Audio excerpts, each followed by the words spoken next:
tardes, Talentos Anónimos, Cuéntame tu historia. Soy Araceli Hernández.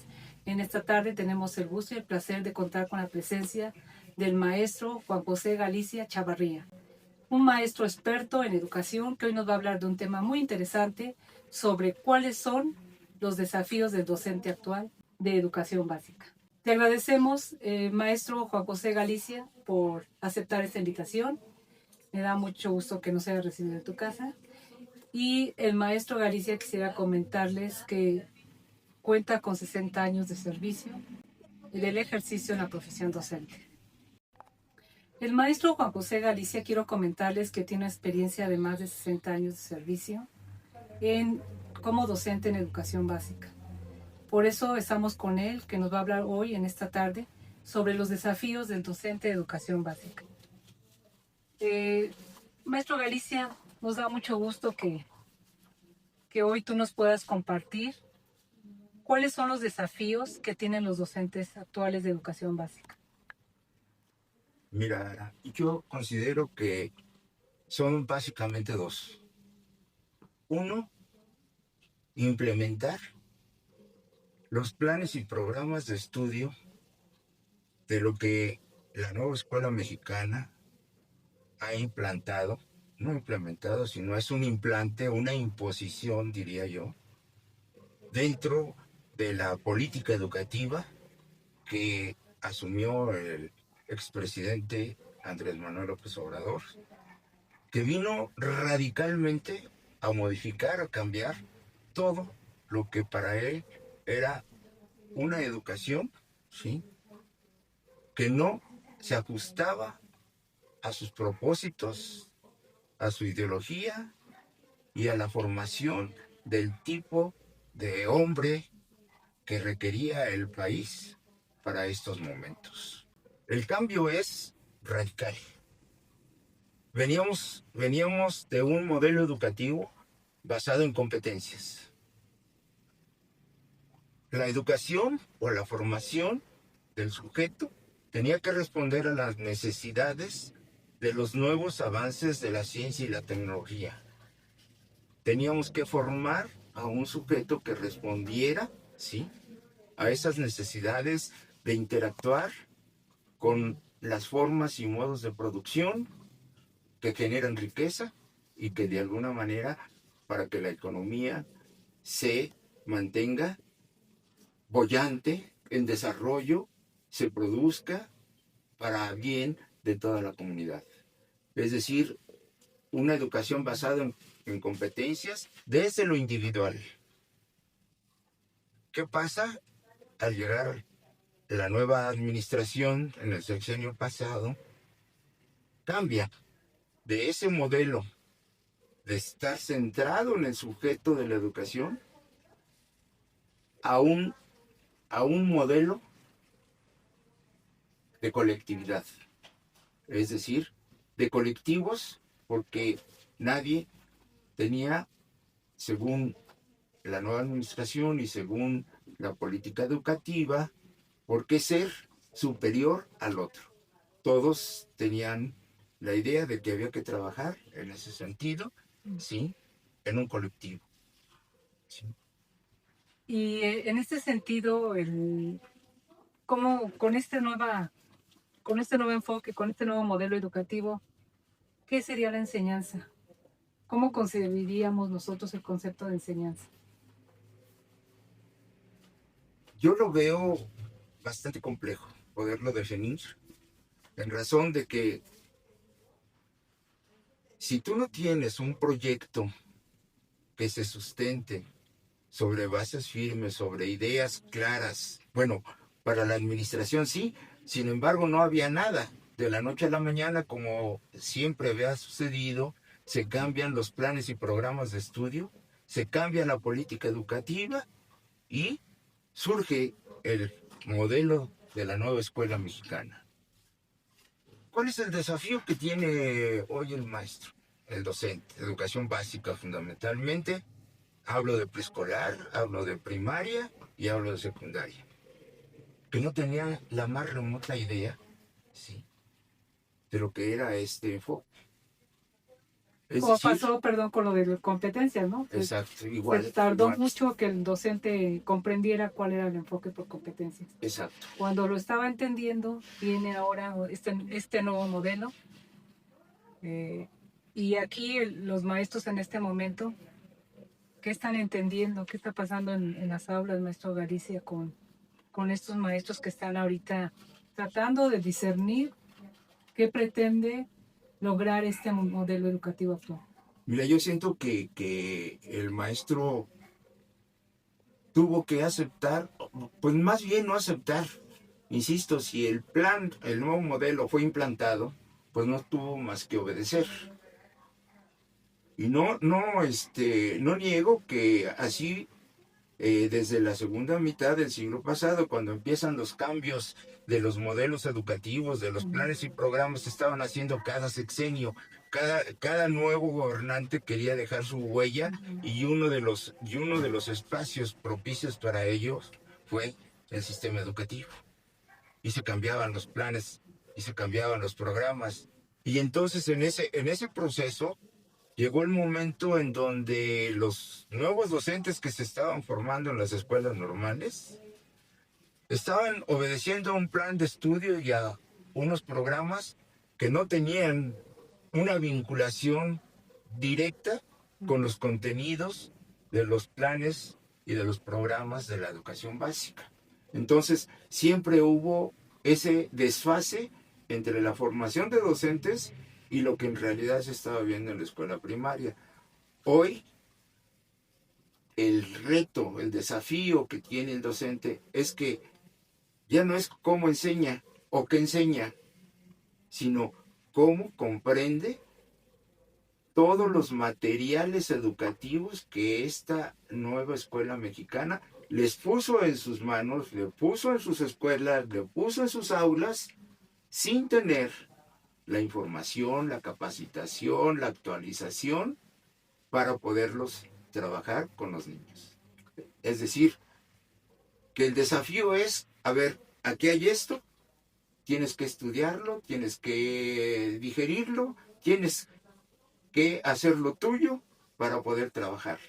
Nada más que hay un problema en lo que el maestro, el docente de educación básica, ha tenido que trabajar con estos libros, con estos planes, con estos materiales, pues se ha olvidado también de que el niño, el adolescente, sí, tiene estilos de aprendizaje, tiene formas de aprender y entonces esas diferencias individuales, este nuevo modelo, ese es uno de los cambios que yo observo que son muy radicales, tiene que entender que si el niño trabaja a un ritmo, hablamos siempre de ritmos de aprendizaje, no todos aprenden igual, ni todos trabajan al mismo ritmo, ni de la misma manera, es decir, por eso hablamos de tipos y ritmos de aprendizaje Que en del eso ya se sujeto había de la educación. en eso ya se había avanzado, maestro. Ya se había avanzado. Ya se había con avanzado y mucho anterior. tiempo en el discurso pedagógico se hablaba de centrarnos en el aprendizaje, en los ritmos. Exacto. La individualidad del sujeto desde el enfoque de la psicología educativa y por eso la psicología educativa vinculada a la psicología del aprendizaje te pone, estudia el sujeto para ver cómo le vas a enseñar. Si no, pues definitivamente ignoras que tú, conglomerado que tienes ahí enfrente, ese otro que tienes ahí frente a ti, hay 30, 40 o 50 mentes que piensan distinto. ¿Y no pasaba lo mismo con el enfoque basado por competencias? Pues no, porque acuérdate que allí hubo la posibilidad de que el maestro sí trabajara un poquito más con las características individuales del niño o del adolescente. Entonces, digamos que un acierto que podemos ver de este modelo es que sí se pudo de alguna manera vincular ese divorcio que tenía de trabajar por un lado las escuelas normales en sus diseños curriculares y por otro lado la escuela de educación básica. ¿Ese podría ser un acierto, maestro Gali?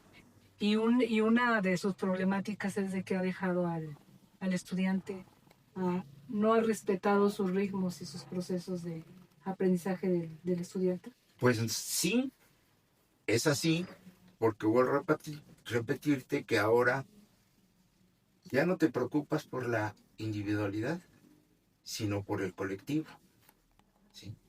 Entonces, hace unos días, la semana pasada, anda corriendo en las redes un video donde hay una persona, ya señora, grande, eh, que festeja de manera cómica, y me parece muy peculiar la forma, que baila y que brinca, haciendo mofa entre un estudiante que es ella y otra, bailando y diciendo, mira, yo me saqué 10 y tú sacaste 5, entonces yo voy a ser exitosa y tú te vas a quedar allí rezagada, te vas a quedar allí quién sabe qué vayas a hacer en tu vida, porque como estudiante eres una burra. Entonces, a mí me parece que eso es muy mordaz, eso es muy sarcástico, eso es irónico, ¿no? Sí. Y entonces, ahí está una de las situaciones que hoy sí, se está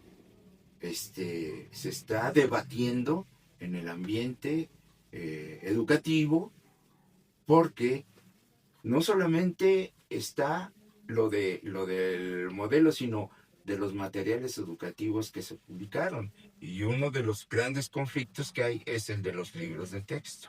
Ahí es todo un tema que abordar, ¿no? Esta revisión de estos materiales educativos no fue consultado no hubo una revisión por parte de los docentes. No la hubo. Y también tengo entendido, maestro Gali, que muchos de estos libros los empezaron a difundir y luego los cambiaron algunos. ¿Qué tan cierto es esto de que algunos se publicaron, se llevaron a las escuelas después? Fue muy problemático cuando salieron estos libros de texto. Sí, claro. Yo recuerdo haber revisado el de historia, en educación primaria, algo sobre historia, y venían temas muy complejos. Venía del marxismo para los chicos de educación primaria y se me hacían los temas muy rebuscados para un estudiante de primaria. Pero aparte, fueron pocos, considero que no fueron consultados por No, los docentes. definitivamente, pues ese es el conflicto, ¿verdad? Esos son los desafíos. Uno, el que el docente de educación básica se adaptara y asimilara y se acomodara a este nuevo modelo educativo. ¿Cuántos años estamos hablando de la Escuela Nueva Mexicana, de este modelo educativo? Pues estamos hablando del segundo año de la administración anterior. Está reciente, ¿verdad? Si es 18, ¿sí? En 19 se empieza a trabajar con esta postura o modelo de la nueva escuela mexicana, y entonces podríamos decir que en el segundo año de la administración anterior empezó a trabajarse esta idea. Como unos 6 años podemos hablar. Podemos decir que 6 años, y francamente yo no creo que esto se haya asimilado por que el parte maestro del que ya lo haya entendido, ni lo domina, que lo y yo creo domine. que ni siquiera eso es algo que él tiene claro, mucho menos, ¿sí?, qué hacer con todos los libros de texto gratuito que se les entregaron. Que algunos, te comentaba, lo utilizan, o en su inicio muchos lo rechazaron, otros les decía a la escuela que lo tenían que trabajar, y entonces ahí se convirtió en una paradoja, ¿no? En una contradicción entre ellos. Pues es un serio conflicto, porque, o sea, sí, lo trabajo, pero para trabajarlo lo tengo que estudiar, lo tengo que revisar, tengo que informarme. ¿A qué horas? O atiendo a mi grupo o atiendo esto. Maestro Gali, yo lo que también veo que hay un vacío metodológico. Ah, no, eso definitivamente. Anteriormente se tenían en los planes y programas de estudio direccionado, dirigido esta parte metodológica, didáctica. Cuando llegan estos libros de texto, hablando de los libros de texto, no viene ya, es toda esta parte que se había trabajado y se había avanzado mucho. Pues no, porque definitivamente, insisto, se está implantando algo a matacaballo, como se dice en lenguaje coloquial, y te pusieron los materiales y te pusieron el modelo para que tú te hagas bolas a ver cómo lo entiendes. Como siempre que ha habido en la historia de la educación Ah, un cambio del modelo, un cambio consecuentemente de que si hay un nuevo modelo, pues se tiene que pensar en las dimensiones de la educación. La dimensión filosófica, la dimensión psicológica, pedagógica, didáctica, que tiene que ver con esta parte de a ver cómo lo enseño. como le enseño. Sí, Yves Chavaler, un investigador, maestro francés, a partir de esta problemática, fundamentó su teoría de la transposición didáctica, en el sentido de que no se puede intentar enseñar si no hay una metodología, como lo estás diciendo, para hacerlo. Y entonces él habla de que en los modelos educativos recientes, ¿sí? Se ha perdido, ¿sí? Esta parte importante que obedece a la didáctica, ¿sí? Que si bien la didáctica la puedes entender como ciencia, la puedes entender como técnica, la puedes entender como arte, pero la didáctica te dice el qué y el cómo, y para eso existen sus dimensiones. Y una de las fundamentales es la instrumentación. ¿Cómo instrumentas este proceso de enseñanza-aprendizaje a partir de los contenidos, a partir del método que quieres trabajar o metodologías que quieres trabajar? ¿Qué materiales? ¿Qué actividades? ¿Qué estrategias? ¿Qué dispositivos? ¿Qué procedimientos? Y eso te lo da la didáctica. Esa es la riqueza de la didáctica. Que en los últimos modelos educativos, a partir del constructivismo, se empezó a perder, si no es que desde antes, con la corriente cognitivista, ya venía esto de darle al alumno la responsabilidad de que aprendiera a documentar, a investigar, a estudiar por sí solo. Y allí entonces vienen las corrientes constructivistas que durante el fin del siglo pasado y las primeras décadas de este se puso en boga, que es el constructivismo. Sí, con este sueño de pensar que el estudiante o esa aspiración a que el estudiante todo lo iba a hacer, lo iba a construir, pero sin esos andamiajes, ¿no? Exacto. Esos apoyos para poder Como dice acercar. Brunner, necesitas andamiajes. ¿Y qué entendemos por andamiajes? Por todo esto que estamos diciendo, entre el que enseña y el que aprende. El que enseña necesita prepararse para enseñar, pero también hay que enseñarle al otro a aprender. Y entonces allí esos andamiajes es cómo le facilitas, qué herramientas, qué materiales, qué le pones al estudiante cerca para que pueda abordar el objeto de conocimiento que él tiene que adquirir. Es decir, el conocimiento de alguna manera está ahí, dice Chaulier. Está allí, en los libros, en los Sí, materiales, todo, sí. Pero ¿cómo lo rescatamos? ¿Qué hacemos para saber si realmente comprendió, entendió esos contenidos, esos planteamientos que están ahí? Como decía Vygotsky, nadie aprende solo. Siempre se necesitará a alguien que te apoye, que te guíe, que te oriente, que te explique, que interactúe contigo. Y entonces allí, hace un momento te hablaba de las dimensiones de la docencia que son muy importantes. en nuestro quehacer docente. Uno, la primera es la intencionalidad del maestro, del profesor.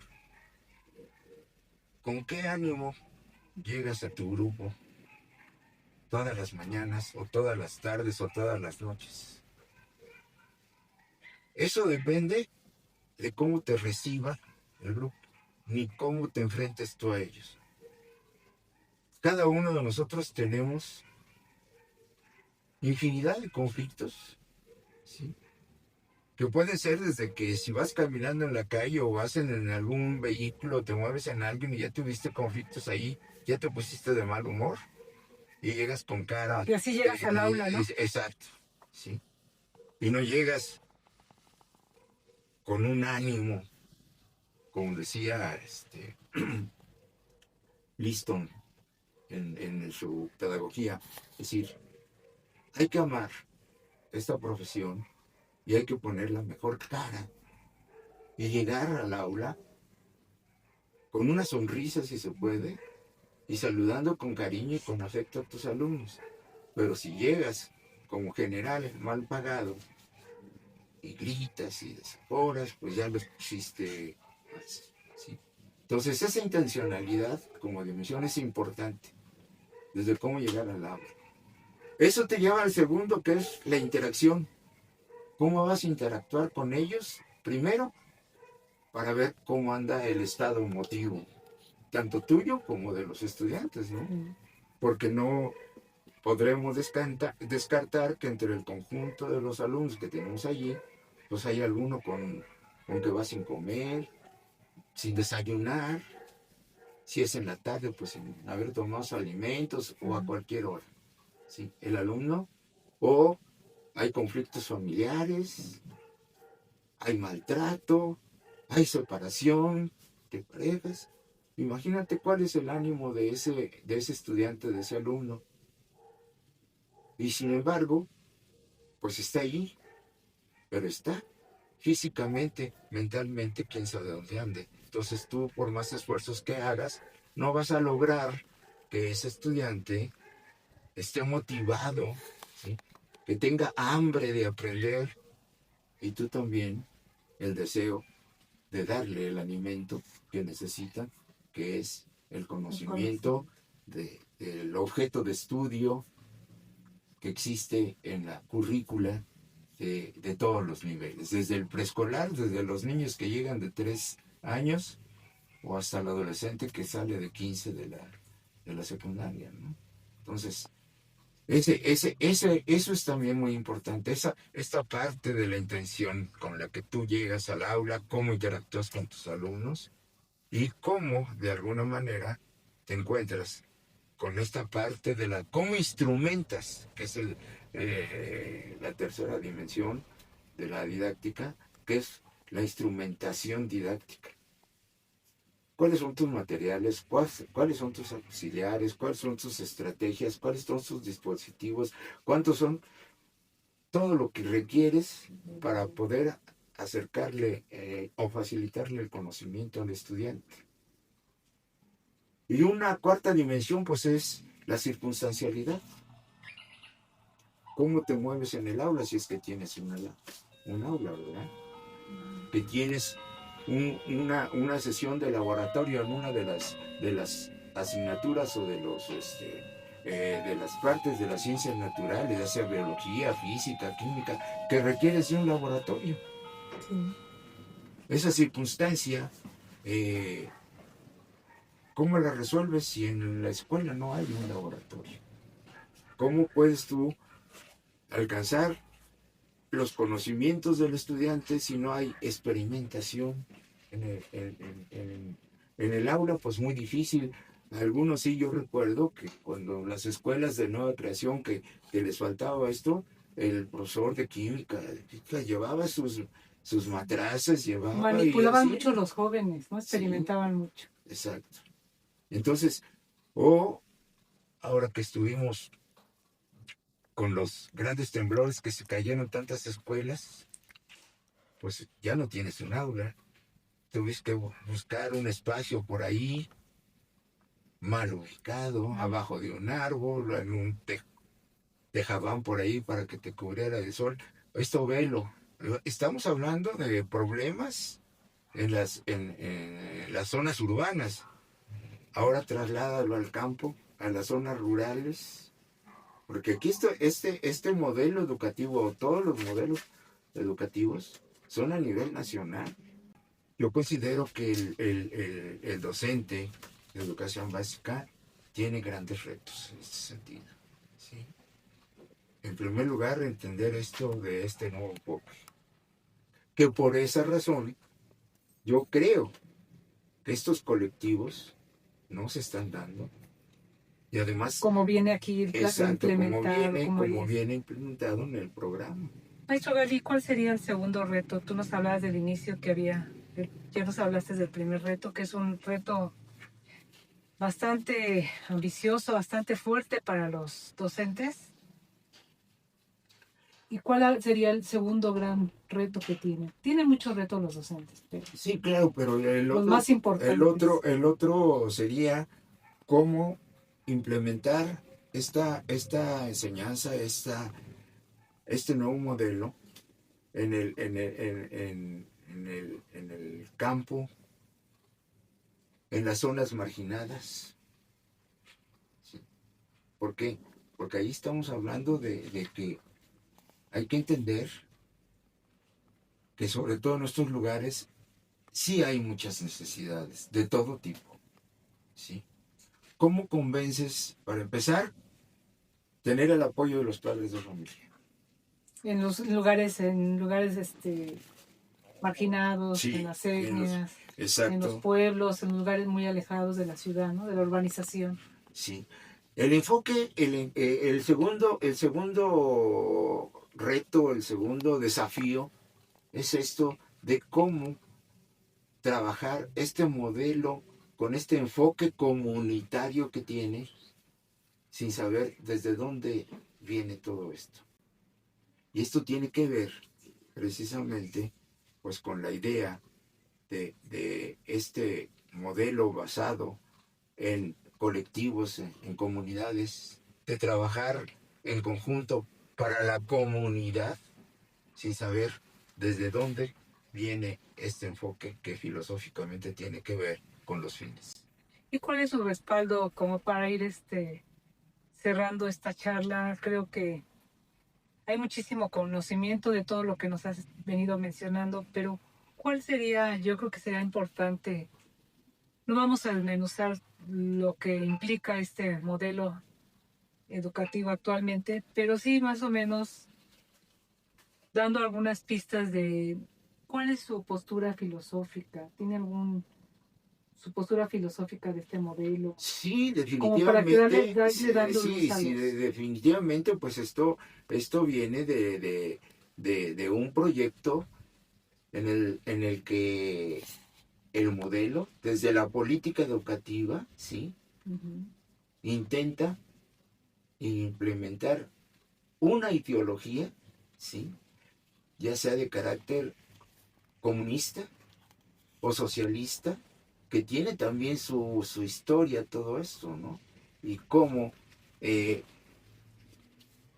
está dando un régimen en donde, de alguna manera, se intenta, se intenta implementar una sociedad más participativa, ¿sí?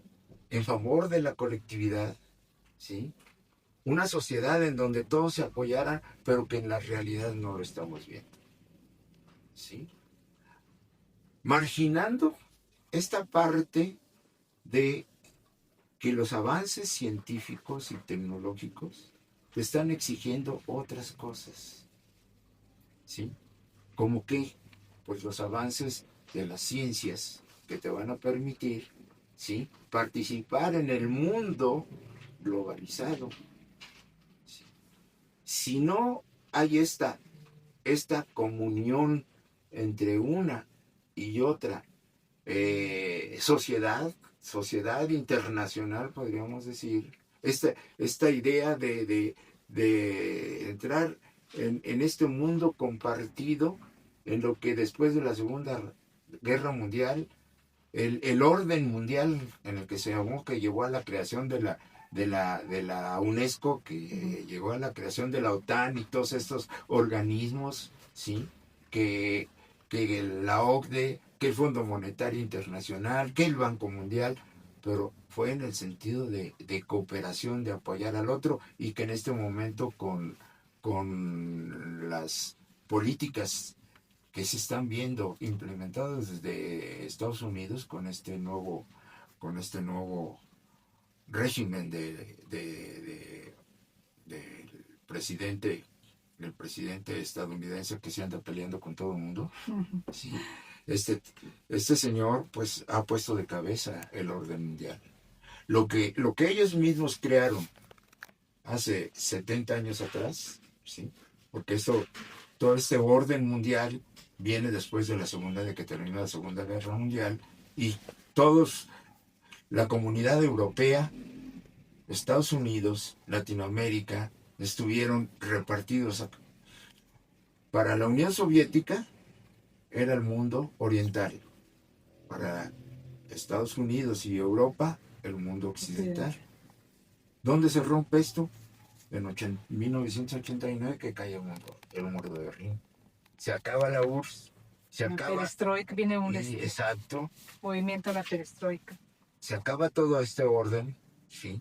Y entonces el mundo hoy quiere entrar en un orden ya no de dos, sino de tres, porque ahí está China, está Rusia, está Estados Unidos, y entonces, ¿cómo de alguna manera se quieren repartir, ¿sí? Estos tres, todo lo que es el comercio, la riqueza, la economía, todo lo que de alguna manera nos permite ubicar a los diferentes países como desarrollados y subdesarrollados. Un país rico con países pobres.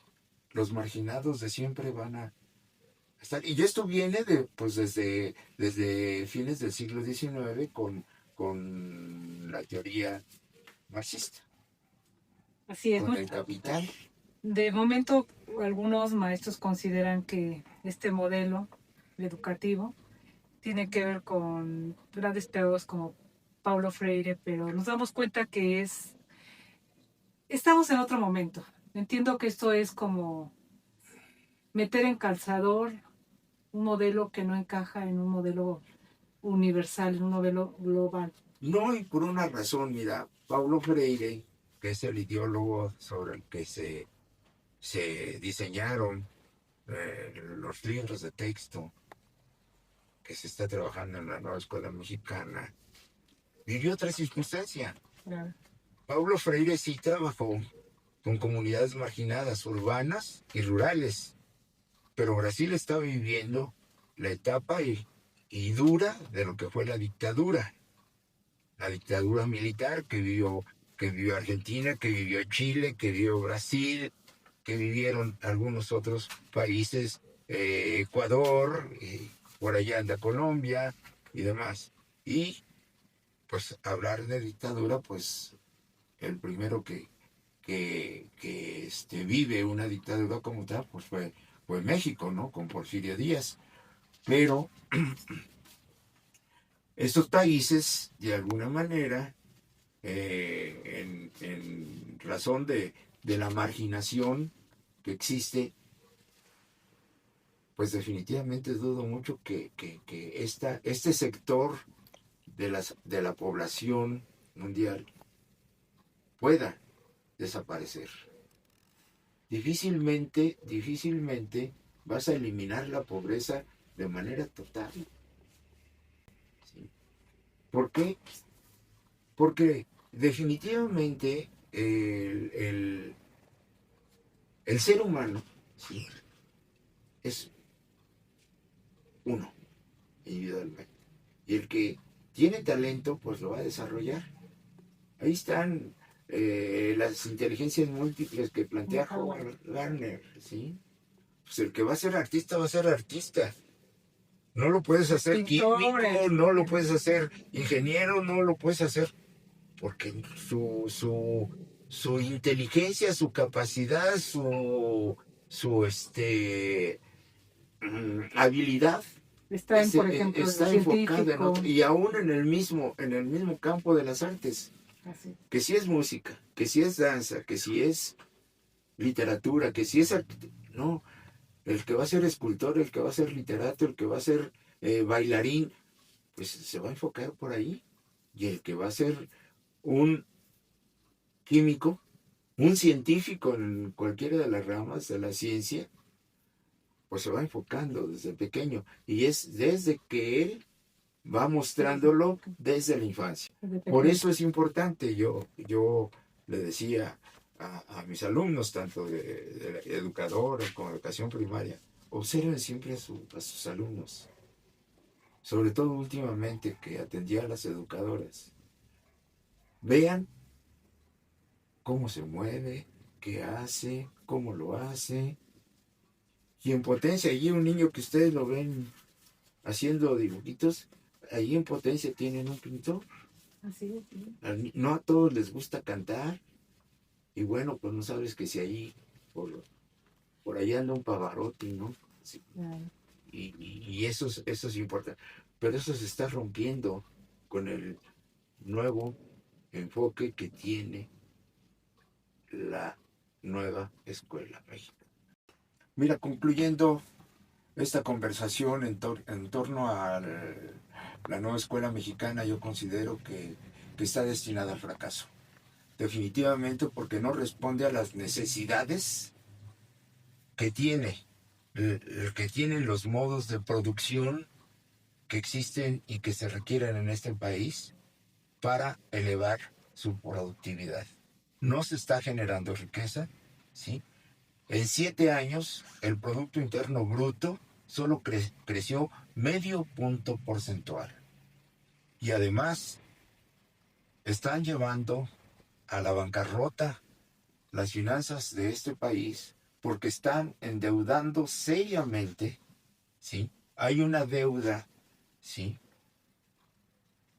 De 4 o 5 billones de pesos que han pedido al Banco Mundial, al Fondo Monetario Internacional, que esa sería la parte que preocuparía, porque son organismos internacionales, pero también a la banca interna, es decir, que hay una deuda externa y una deuda interna, económicamente hablando.